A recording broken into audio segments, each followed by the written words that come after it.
transmitting. Hey. Dun dun dun dun dun dun dun dun dun dun dun. Oh, I was wondering where you were going with that. The ball is tipped, Dun, dun, and there dun. we were. Are you doing this about the net cutting potential? We're running for our lives down the street. What do you got? I'll get it later. I'll come back. Did you bring your scissors? I brought the net, but I left it in the car. Well, Drew said he was thinking against that idea on the pregame show because of I got nothing to do because of Tuesday's loss. Maybe it wouldn't be as appropriate to do a victory cigar situation in the rapid reaction, but we'll see. But the reason why we're doing it is because it is obviously the BBN United Tip-Off Classic presented by Kentucky Tourism Championship tonight. Whoop, whoop! Kentucky set to take on Eastern Illinois, the Panthers yes. of Eastern Illinois, here in just this absolute barn burner, must-see TV or stream, however we want to describe tonight's SEC Network Plus affair. But so much to talk about this matchup. Definitely nothing to talk about with, injuries and random dumb things that coaches say at press conferences. None of that. No. We just want to get into the nuts and bolts of the Panthers and the Panthers only. Zack. Okay. So you seriously want me to talk about them? No, I will. No, of course not. I'll give you some takes on Eastern Illinois. I guess let's just talk about them first. Let's do a temperature vibe. Temperature. Let's read the room right now. How hot are you? How coming down from just the awfulness that was Tuesday night? How are we feeling? Are you better, worse? Just now that the dust has settled ever so slightly. I will say that the last few days have definitely taken a beating on my just overall positivity. I'd be lying if I said otherwise. Going from the Tuesday loss and all how that went down to Mark Pope's comments in the press conference to 3 hours later, Jaylen Low re-injuring his same dislocated shoulder. It has not been a fun 72 hours for the Big Blue Nation. And hopefully tonight can serve as a little bit of a get-right situation. Obviously, I guess we don't have confirmation either way, but I think everyone would be shocked if Jaylen Low actually took the floor tonight. Sources tell KSR that Jaylen Low is officially out tonight against Eastern Illinois. Continue. There you go. So no Jaylen Low tonight. So here's what I'll say about all this is imagine if Denzel Aberdeen and Colin Chandler weren't playing as well as they are right now.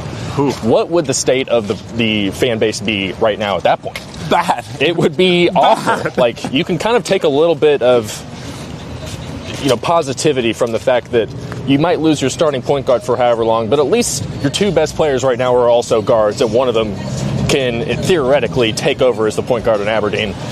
So from that angle, there's a little bit of hope. If I'm trying to dig deep into the bottom of this crate that we're in right now. Sure, hopium. Copium. Hoping for Pope right now. For Pope. And Eastern Illinois is really bad. They are. 313 in the Ken Palm overall. Yeah, shout out to our guy Ken Palm, but they are, horrendous on offense right now. I think they shoot 43% on twos, if I remember, 27% on threes, and they shoot a lot of them, too. They just don't make anything. They don't have a guy taller than 6'8". They pretty much play. Well, shout out to Michi White, Louisville males. I think there's BBN's own, KSR's own. Yeah, he's basically a half Wildcat at this point. But so they have three guys. They're kind of a top-heavy team. I think when they played Notre Dame on Tuesday, they had 5 scholarship guys that missed the game. So they only had 9 available players or something like that. So they're kind of dealing with stuff as well. But it's basically their top 3 guys that they have that average over 30 minutes per game, all scoring double figures. And then after that, it's really just, let's try and figure out a way to muster up 50 points in a game. They just kind of struggle on both ends of the floor right now. So if you're looking for a get-right opportunity coming off a bad loss to Louisville like that, this would be the one for everyone involved. Everyone who played poorly against Louisville, this is a good moment for everyone to kind of get their feet wet going into a massive Madison Square Garden game, which the schedule is it's starting to come real fast. It's starting to hit you in the face. Excuse me? Yeah, I know. I'm sorry. Jack's being inappropriate on that one. But it was good. I slipped up. That's my fault. So about time. It's always me. You deserve one. Every single time we go to Madison Square Garden, Steven almost gets kicked out because he yells and screams, and it just ends just very poorly. We got destroyed last year against Ohio State. So it's setting up for a nice little redemption tour kind of opportunity. As hitting rock bottom, we just have to kind of slowly but surely climb our way out of that. Yes, as you said, tonight's a really good opportunity to throw a bunch of stuff out there, maybe tinker with new lineups, say, hey, how about some extended run for Andrei Yelovich? Hey, love it. Can Malachi start? I don't expect him to, but just if you ever had hopes and dreams of getting creative, extended Jasper Johnson run, whatever it looks like, tonight is the night to do it, because Jaylen is in fact out, and we'll see how long he's going to be out. I was working the phones on my way to Lexington, and the official update, is that there is no update as of today in terms of long-term testing surgery, and all that. Yes, things like that. The initial testing run was positive in general, but they're definitely not out of the woodworks, and it's still one of those deals that, hey, there's a chance that even if he gets back on the floor and kind of does the pain tolerance thing, that this could happen again in a week, and we could go right back to square one, where at that point you would just say, we're having the season-ending surgery, screw it. So we're still definitely touchy with the Low situation. So in the meantime, let's have some fun. Let's have a fun little creative night. Yeah. What would you like to see of that creativity? Well, you mentioned it right off the top there, Yelovich. Let's see this guy get 20-plus minutes. Let him run out there. He hasn't been hitting threes really, but I feel like he's doing everything well. And he does everything but make the shots. And the same is kind of with Cam Williams as well. Cam kind of injected. Cam Williams was the reason Kentucky didn't lose by 25 points to Louisville with how he played in the final 12 minutes of that game. So, and he was kind of playing at the 4 as well. So maybe do some more small ball experimentation, things like that. You're probably going to be able to chuck up 33s Eastern Illinois does not, like I said, they really don't do anything right. Especially what a scouting report. They do nothing right. It's hard. When you look at the Ken Palm comparison, when you put Kentucky next to Eastern Illinois, and Kentucky stuff is all green and Eastern Illinois is all red, it's usually a good indicator of Christmas, happy holidays. Yeah, of how good or bad a team is. So, but who knows? They could easily come in here and make all their threes this time for the first time all season. That happens with Rupp Arena occasionally. Small ball 4, Cam. Would love to see that. 5, Yelovich. Stephen, I have suggested that lineup. I'm kind of into it. The day after the Louisville really game. into it. I just see. Why not? Throw it out there. Definitely give Jasper Johnson a long leash tonight. Let him go out there and make some mistakes and play a little bit of that backup point guard role that he's probably going to be playing a little bit more often. Keep Colin Chandler at his 2 spot there. Otega Owe, man, it'd really be nice if Colin Chandler is the first player, if I remember the game notes correctly, he's the first player in Kentucky history to start the first 3 games of the season making 4 3-pointers. Really? In history. Well, I guess I could believe that, because that is kind of insane. That what the stat is, he's at 55% now going back to March 1st on his 3-pointers. So the kid is absolutely on fire right now, and he pretty much only shoots 3s or he's dunking on some poor guy from Nichols. That is his shot diet right now. I think he's only got a handful of 2s on the season, one being that big dunk. But hey, the kid is just launching them from deep, and they're all going in. He shoots the moon ball, and it looks pretty whenever it does fall and hits nothing but the net. So Otega Owe, though, let's see it hitting the. I'm almost. This is no scoop or anything. I'm almost convinced that this turf toe thing is just lingering, because he just does not look like the same player as last year. I don't buy it because it looked mental to me, and I don't want him to have an excuse for how bad he played. No, I don't. I guess I'm making an excuse for him a little bit, but I think that he's just lacking. Some of that mental aspect of it is he just doesn't trust his foot right now. And who knows? Maybe he's perfectly fine and he just stinks it up right now. I don't know. But it'd be nice to see him come out and just try and dominate this team early on. Get to the rim. Stop shooting these contested, corner 3-pointers with that 3.5-second hitch in your jump shot. I would just like to see him be a little bit more aggressive on both ends of the floor. You really want to see Kentucky. I think I predicted Eastern Illinois to score 60 points. I'll probably end up changing that by the time we do our actual predictions, just after I started looking into this team and really diving into their numbers of their offense. So Kentucky should hold this team to under 60 points, and they should score probably over 90 on the other end. It should be one of those feel-good, get-right wins. If it's not, then people are just going to to for better or worse words. I am people. They're I will be very negative on the so. reaction afterward. I will be very, very, very pissy tonight if this is not we beat the everlasting crud out of them. Yes, and I think they will. So I don't necessarily have a big, we'll be chopping down the nets. I think Drew did say, or maybe Drew or Matt, someone said that there is a physical trophy for this, so there will be some sort of... That's a development. They didn't have one for the... what was it, BBN Invitational last year? There was not one for that. So, about time. Upgrading these events. We were the ones that talked about it and kind of tried to speak it into existence last year, and they failed. I mean, even if Kentucky loses by 34 points tonight, they still win, right, Stephen? Yes. So could you imagine that trophy? I think that would actually Could you imagine that trophy celebration? That would be a Eastern hilarious Illinois by 31 points, and we still have to go out there and do the trophy presentation. Yeah, there are some sickos that that would just be kind of entertaining to watch from an outside observer, but as a Kentucky fan, that would be a literal nightmare. Speaking of literal nightmares, Zach, the PR for Mark Pope over the last 48 hours. Right. Not been good. Fans aren't happy with the just whole pre-game experience at Louisville. Weird verbiage just to begin with, but fans have not been happy with just opening that can of worms without revealing the worms. You just open up the can and just let people take a peek. Might not even be any worms in there. You don't even know. So your reaction to the hubbub surrounding that, and maybe speculate of what could possibly be, or do you even want to get into the business? No, I'm not going to speculate because there's been enough of that. We won't know until Mark Pope tells us. And if he doesn't say it in the pregame, will he tell us? Someone's going to ask about it. So if he doesn't, if he has anyone in his ear with any sense of media training, they'll say, look, you've got to address this, say something to squash this right now, because you can't let this become a thing. He just got a little too cute with what he was saying. I feel like if he listened to that back, he would probably take it away and change the wording of it. But he's going to get asked about it either by Tom Leach in the pregame show or in the postgame press conference tonight after Kentucky loses by 31 points and they have to go accept the hardware out there anyways, which won't happen. But yes, he has to go out there and he's just got to squash this. He's got to put it down pretty fast. Either just, if it was something very minor, just say it. Just say, hey, I was being dramatic. Being dramatic. Or say, hey, some of our players were talking too much crap, and I didn't like it, and I'm putting a stop to it right now, and we're going to move on from it. Boom. Kind of end Honestly, it right I kind of like that answer. So, and that's probably, I said I wasn't going to speculate, but that's probably something along the lines of what actually happened. So, yes, the press conference did not go well for him yesterday. I wonder if he's still... we kind of talked about in the happy hour with Steven yesterday, but sometimes it feels like he's just talking.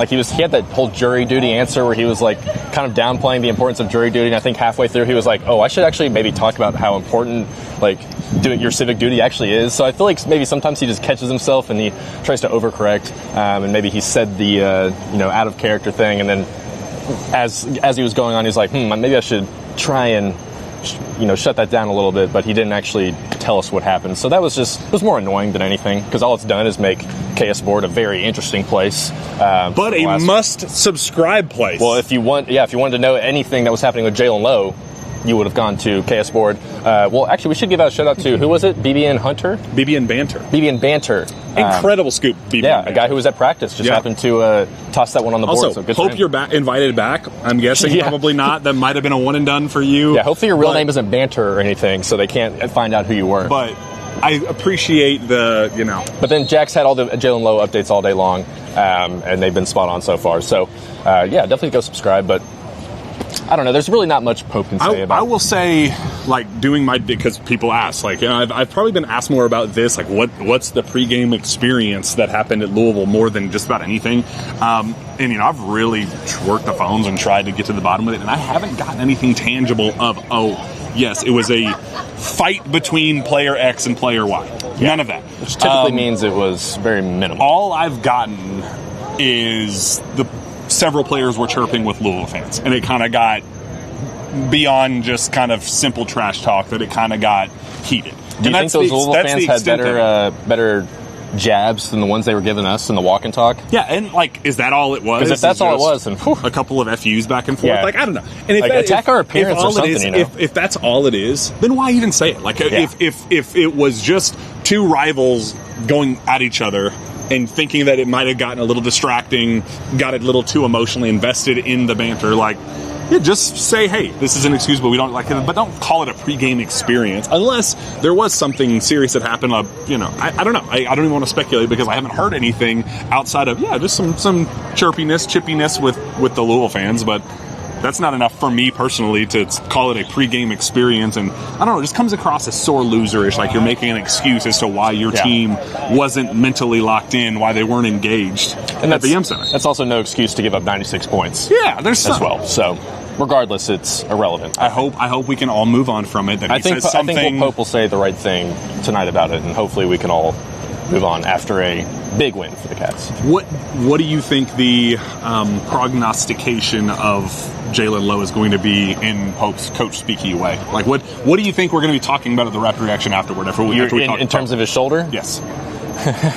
I don't know. It's going to be the most miraculous, spectacular recovery we've ever seen in our lives. I think he's going to say that, everything came back clean, whatnot. It's just a matter of rest at this point, and we'll take it day by day, week by week type thing. And I mean, what can you say? I doubt they're going to have the actual. Like, oh yeah, he's getting surgery. It's happening on Tuesday. That's what happened with Jackson Robinson. And I remember when we heard him say, "Yes, Jackson, we have made the decision for Jackson." But that was longer than like a 30-hour span in between those two things. Right, but I just remember feeling that in the moment of, I don't know if we've ever heard a coach say, hey, he is undergoing this surgery, and went into all the medical. And that was also towards the end of the year, so it was kind of easier to make the decision. Where with Jaylen, maybe try and see if he can tough it out, because it's still only 3 games in the season. Right. I think it's 4 days ago. I was feeling great, so it's really just one thing. It's one thing after another. There's 3 things that have all happened within a 72-hour span that have go back to the Sunday after the Tennessee football loss. And think of where you were that with day. the football team compared to the basketball team. And then fast forward to today and tell that previous self that we are a win over Tennessee Tech and momentum wins against potentially both against Vandy and Louisville to be 7-5 and then potentially winning 8 in the bowl, and then being totally down on the basketball program. Could you imagine being there? I do think it was funny. Before we started, we were what's going to happen is they're going to lose to Tennessee Tech and then beat Vanderbilt and Louisville. I think personally that would be a hilarious outcome. It would suck on Sunday morning and everything and all that, but man, it would be funny when 3 weeks from now Kentucky's beating Louisville and they have 6 wins going to the bowl game off that. That'd be funny. That'd be probably not going to happen, but it would be funny. Or no, here's what's going to happen: we're going to lose to Tennessee Tech, lose to Vandy, kick the snot out of Louisville, and then we get one of those extra 5-win invites to a bowl, and then whoever that is, we beat the crap out of them, and then we're it's the ugliest 6 wins of all time. Hey, I think that'd be hilarious. Sometimes you're in it just for the hilarity of it all. So, but I'm a basketball guy, so I feel like I can say that a little bit more. It's going to be fun. Tonight's going to be great. We're going to beat the crap out of Tennessee Tech tomorrow, too. No, it's going to be a feel-good weekend starts this point moving forward. And with that, let's go ahead and share our pregame predictions. Give me a final score and a game MVP. Okay, so I think originally I had 89-60. I'm going to tweak it a little bit. I'm going to stick with the 89 for Kentucky, but I'm going to go 55 for Eastern Illinois. So will that cover the spread? What is the spread, 36? 36.5. Okay, so they won't cover it off that. But, yes, it'll still be a blowout win there. Get plenty, bring in the Walker, Horn, and Zack at the end there. MVP, I think Kentucky's going to grab 50 rebounds. I think the Battle of the Glass is going to be the MVP tonight. I think the season high so far is 45, but this is a team that I think Malachi and Brandon Garrison should both get 10 rebounds in this game. Put up a 50. There's no excuse to not get 10 rebounds tonight, both of you. If they both play 20 minutes, no, they should absolutely all both have 10 rebounds, because raise a standard. Eastern Illinois is going to miss a bunch of shots, and they're not going to have anyone there to rebound, and they don't even try to offensive rebound. So cleaning up on the glass, I think, will be the MVP for Kentucky, because I think everyone's going to score. I think you might have 5 or 6 guys going double figures. I would just love to see Oteka put a complete game together, get his momentum going into the Michigan State game. I'm going with a 106-56 victory for the Cats. Goodness 50 gracious. Burger. You said 50 rebounds. I'm going with a 50-point win. I believe Jasper Johnson is our game MVP. I think he's going to slide right in and really, kind of take ownership of that backup point guard role. I think he's going to make shots. He's going to look like Purdue Jasper Johnson, and I'm very, very excited about that. But sleeper secondary co-MVP pick will be one Andrea Yelovich, who gets double figures for the first time in a Kentucky uniform as he kind of inches his way up that rotation, because I think he is, again, my hot take to start the year was that he's going to end up starting, and we are trending in the right direction, folks. So let's go ahead and go inside that building. Let's see what happens. We'll see how Jaylen Low looks. We'll get vibes. And yeah, crowd looks good. So hopefully they respond. The environment's good tonight, and the Cats respond after an absolutely garbage performance at the KFC Yum Center. So for Zack, and for the Yum Center, or not the KFC Yum Center, for Rupp Arena, and then for Stephen Peak behind the camera, we will be right back out here after the fact, hopefully celebrating a big-time win, cutting down the virtual nets for this BB United Tip-Off Classic presented by Kentucky Tourism. Only one more day of saying it. We'll see you then.